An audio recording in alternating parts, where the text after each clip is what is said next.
হাসিনার সাথে আপনারা পরকীয়া করেছেন।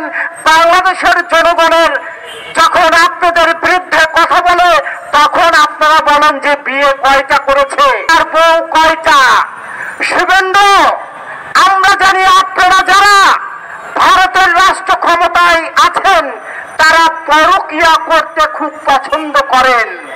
তার প্রমাণ শেখ হাসিনার সাথে আপনারা পরকীয়া করেছেন। বাংলাদেশের জনগণের যখন আপনাদের বিরুদ্ধে কথা বলে তখন আপনারা বলেন যে বিয়ে কয়টা করেছে।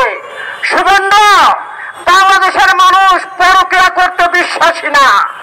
বাংলাদেশের বিএনপি সহ অন্যান্য রাজনৈতিক দল পরকীয়া করতে বিশ্বাসী না, কিন্তু আমরা দেখছি কসাই মোদি এবং বিজেপির যে সকল নেতারা আছেন তারা পরকীয়ায় ব্যস্ত থাকেন।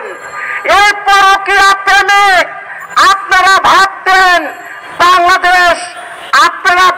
যে বাংলাদেশের একজন মুখ্যমন্ত্রী শেখ হাসিনা, আপনারা ভাবতেন বাংলাদেশের আপনাদের একটি অঙ্গরাজ্য, কিন্তু বাংলাদেশের মানুষ কখনো ভাবেনি বাংলাদেশ অঙ্গরাজ্য।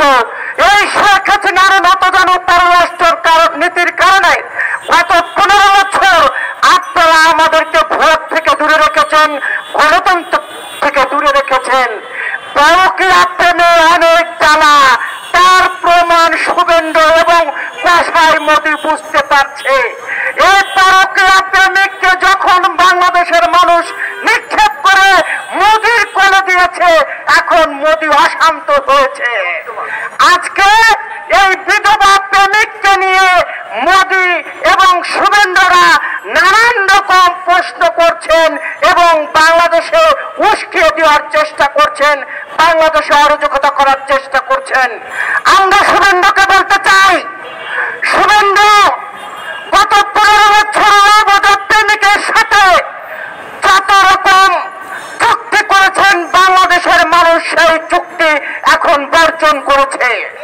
অন্তর্বর্তী সরকারে যারা আছেন তাদেরকে আমরা বলতে চাই, যারা অবৈধ প্রেম করে সেই অবৈধ প্রেমিকার সাথে যদি কোনো সন্তান জন্মগ্রহণ করে তাকে বলা হয় চারক সন্তান।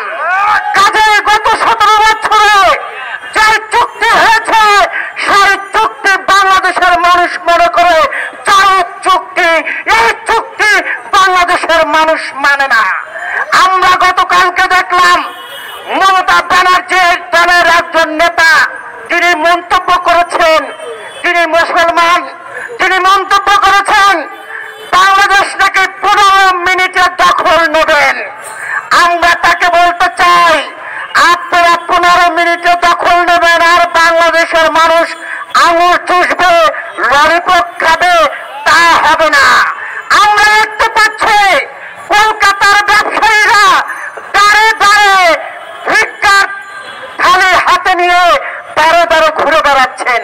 তাদের ব্যবসা হচ্ছে না, তাদের হোটেল চলছে না, তাদের হসপিটাল চলছে না। বাংলাদেশের মানুষ ভারতের ভিসা বয়কট করেছে এবং ভারতকে বয়কট